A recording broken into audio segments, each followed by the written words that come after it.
صلى الله عليك يا أبا عبد الله صلى الله عليك يا أبا عبد الله صلى الله عليك يا أبا عبد الله وعن الله قاتليك يا ليتنا كنا معكم فنفوز فوز العظيم أعوذ بالله السميع العليم من الشيطان الرجيم بسم الله الرحمن الرحيم الحمد لله رب العالمين وبه نستعين وصلى الله على محمد وعلى الطاهرين وعلى الله دائمين أجمعين ولعن الله دائم أجمعين من الآن إلى قيام يوم الدين آمين رب العالمين.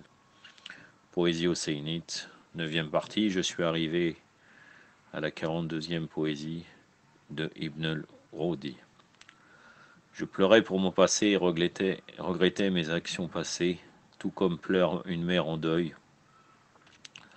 pour son enfant chéri et bien-aimé. J'offris mes éloges et mon admiration tout spécialement au messager d'Allah, à sa sainte famille, et à ces étoiles éclatantes et brillantes dont rien ne pourra être comparé à leur éclat et à leur splendeur. Le figuier Tin et l'olivier Zaytoun sont en fait la sainte famille de Muhammad, sallallahu alayhi wa alayhi, et Touba aussi. Touba, c'est un arbre qui pousse au paradis, qui est le symbole de Fatima Zahra alayhi salam. Ils sont aussi le paradis divin et le Kawsar, et l'Oh et le Kalam, et le toit grandiose et majestueux du ciel. Ils sont les Ali Imran et les sourates Al-Hajj et Nisa, et aussi Saba, Ad-Dariyat et Maryam, et Taha et Yassine, et la sourate de Al-Hata, donc c'est la sourate Al-Insan, la sourate de l'homme, l'être humain, et Narl et Al-Anfal, si tu peux avoir cette compréhension innée. Et le verset majeur est la vérité de Rokn et de Safa, et le pèlerinage de la maison d'Allah. Le jour de la résurrection sont le navire du salut, et le support et le soutien solide et ferme qui ne se déchirera point. Parmi les gens, ils sont auprès d'Allah, ils sont comme Allah parmi les gens. Ils sont d'Allah, ils sont honorés et respectés. Ils se trouvent dans les hauteurs élevées et nous les suivons. L'ultime but, le rang le plus élevé, demande-le donc au Saint-Coran, et il te le dira. Le jour de la résurrection, si tu arrives à atteindre la fontaine de Kawsar, tu étancheras ta soif avec l'eau translucide de la vie éternelle.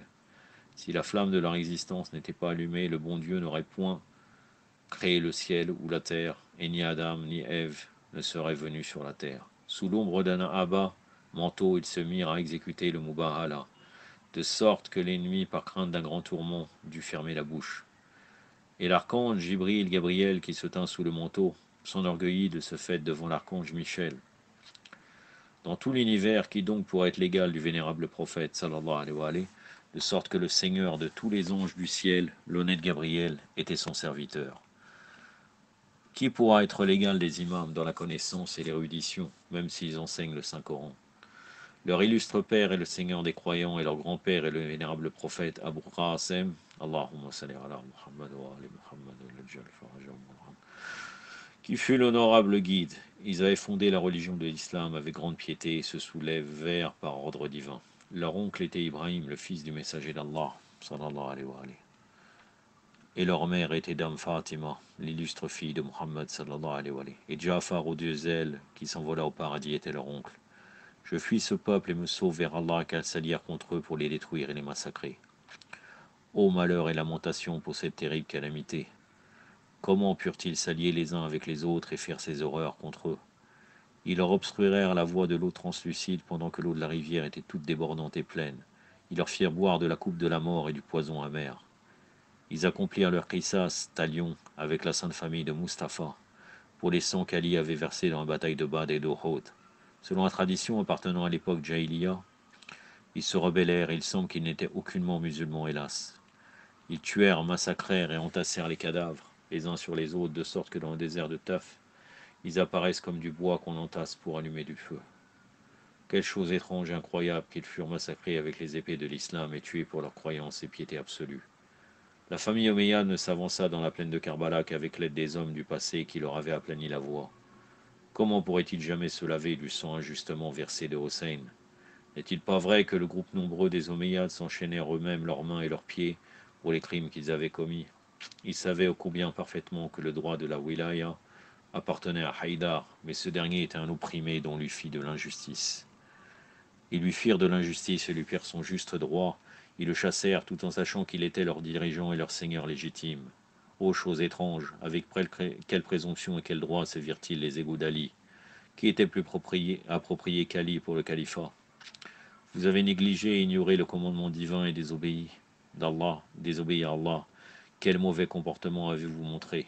Ali leur dit, pour tirer vengeance du sang de vos pères, vous avez tué et massacré mes enfants, et marqué désormais au fer rouge le signe de la honte et de l'avilissement sur vos fronts.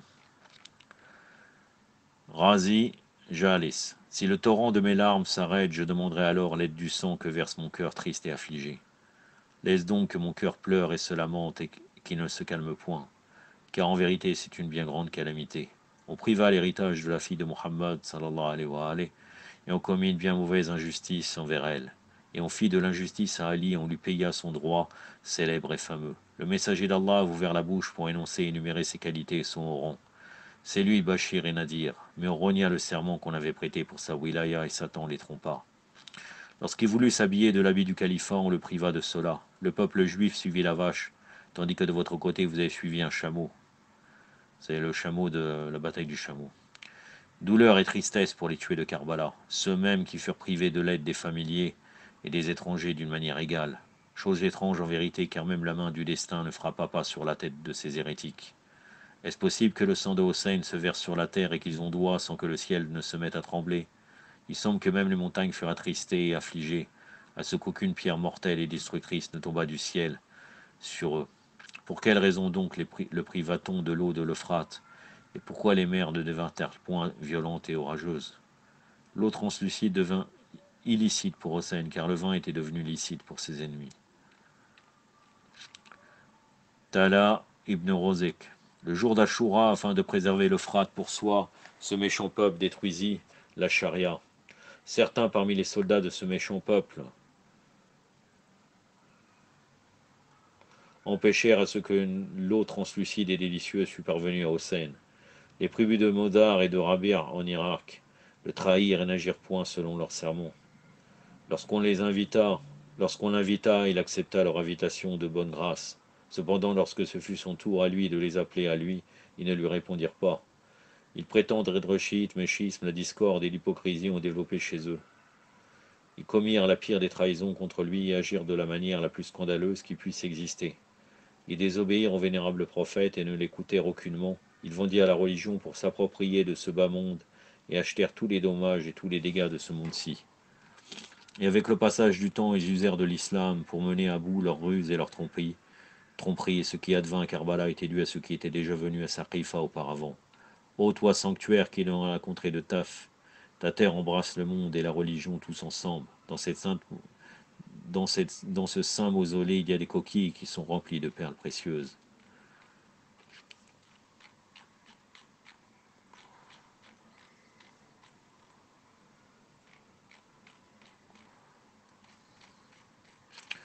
Je vous lis au corps deux poésies et je m'arrêterai ici.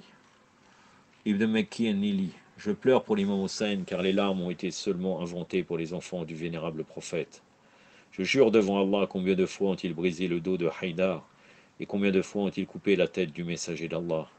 Je jure devant Allah que la guerre qui eut lieu à Taf était seulement à cause de la vengeance qu'ils voulaient tirer pour le jour où la bataille de Badr eut lieu. Le jour de la résurrection, le messager d'Allah sera l'intercesseur des croyants soumis et obéissants.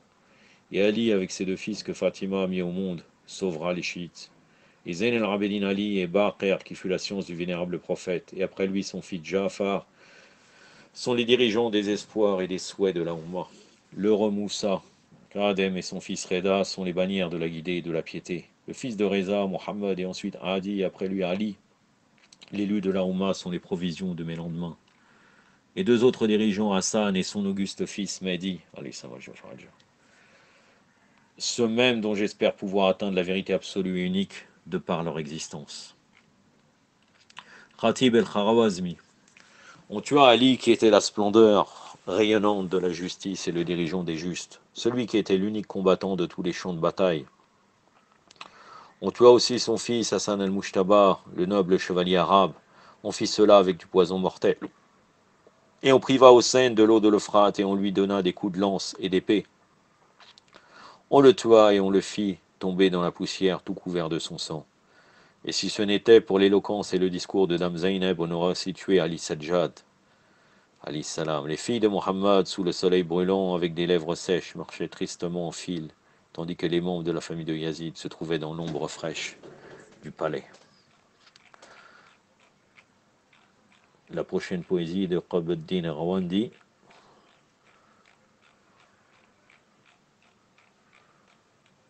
Ah, je vais finir parce que finalement il me reste 2 poésies pour aller dans un autre chapitre. Donc je vais lire ces 2 dernières poésies. Qutb-ud-Din Rawandi, pardon, allez, le fameux poète. Il existe pour les membres de la Sainte Famille du vénérable prophète, sallallahu alayhi wa alayhi, un honneur suprême, et le monde terrestre est bien petit, insignifiant pour contenir toutes leurs admirables vertus. Lorsque tous les lieux furent remplis de calamités et de catastrophes, ils deviennent chacun comme un solide bouclier protecteur. Lorsque leur qaim, Allahumma salli ala Muhammad, se mettra à faire un sermon, ses propos apparaîtront comme des perles précieuses. Ou bien lorsque le monde se remplira de leur justice et de leur équité, ainsi le sort inexorable se soumettra devant eux. Ils sont les sages même si les gens sont des sots. Et ils restent fidèles et loyaux même si les amis et les familiers commencent à les trahir, hélas. Leurs cousins leur firent du tort et la vie ne fut point juste envers eux lorsque la guidée fut prise par force de leur possession. Chaque jour auprès de leurs ennemis, il y avait une nouvelle victime. Ces hommes perfides oublièrent ce qui s'était passé à Radechom. Par conséquent, à cause de la cruauté et de la méchanceté, des gens ont réduit apparemment et manifestement leur rang et leur juste position. Que malédiction d'Allah frappe les Omeyyades qui versèrent le sang de Hossein, comme s'il était un oiselé de peu de valeur, et que les salutations d'Allah soient accordées chaque jour à la sainte famille du vénérable prophète, et ce tant que le jour pointe et que le soleil se lève. Ibn Tawizi. Ô mon âme, ô mon état d'âme, sachez donc la valeur de vos larmes, car je pleure pour cet imam né de Fatima, je pleure Hossein ibn Ali, alayhi salam, je pleure ce martyr assoiffé qui étancha sa soif avec son propre sang, à cette étoile de la guidée, à cet océan de la science qui est le symbole de l'honneur et de la magnanimité. Je pleure ce protecteur de l'islam et symbole de sacrifice, d'abnégation, de courage, de bravoure et de générosité. À celui dont le père et la mère étaient les meilleures créatures dans ce monde-ci et les plus pures aussi, même s'ils l'ont privé le plus justement possible du califat, le plus injustement possible du califat, ils ne purent cependant l'éloigner de sa grandeur et de sa générosité et de son caractère magnanime. L'islam, qui par 2 fois et en 2 périodes différentes commença sa nouvelle vie à le califat d'Ali et l'imam de Hossein, tandis qu'il ne possédait désormais plus rien qu'un nom, fut en effet ranimé par ces 2 personnalités illustres. Afin de tirer vengeance pour le jour de Badr, ils se vengèrent de la sainte famille du vénérable prophète Attaf. Avec la plus grande cruauté possible, ils lancèrent des flèches vers les cœurs des membres de la sainte famille du messager d'Allah. Et Omar ibn Saad, qui était le démon le plus égaré qui fut, prit en captivité les membres de la sainte famille du prophète. Ils frappèrent les plus purs et les plus pieux avec des coups de leur épée et frappèrent le noble fils de l'homme, le plus pieux de la terre. Ces tyrans cruels et oppressifs n'eurent aucune compassion ou pitié pour les jeunes adolescents, ou même pour les nourrissons qui se trouvaient parmi ces illustres personnes. Ils ne donnèrent aucun répit, aucun asile aux personnes qui s'étaient épouvantées, et ne permirent à aucun des assoiffés de boire un peu d'eau. Ils n'eurent aucune once de pudeur, de décence ou de noblesse d'âme. Ô groupe d'hommes égarés, comment donc avez-vous pu vous montrer aussi rancunier pour vous dévier ainsi du droit chemin? Et comment donc avez-vous pu mettre en péril celui qui naquit dans la demeure du vénérable prophète, sallallahu alayhi wa alayhi, tandis qu'il ne s'écoulait que peu de temps de l'époque où avait vécu le messager d'Allah? Vous avez dévoilé et manifesté vos rancunes qui dataient de l'époque Jahiliya et montré votre inimité envers la religion d'Allah. Et en toute oppression, vous allumâtes le feu de la guerre, et à cause de ce fait, vous fûtes encombrés par le feu de la vengeance. Avec grande méchanceté, vous lui fîtes obstacle et ne laissa pas s'approcher de l'eau, et vous vous montrâtes ainsi comme les vils hommes que vous êtes en vérité.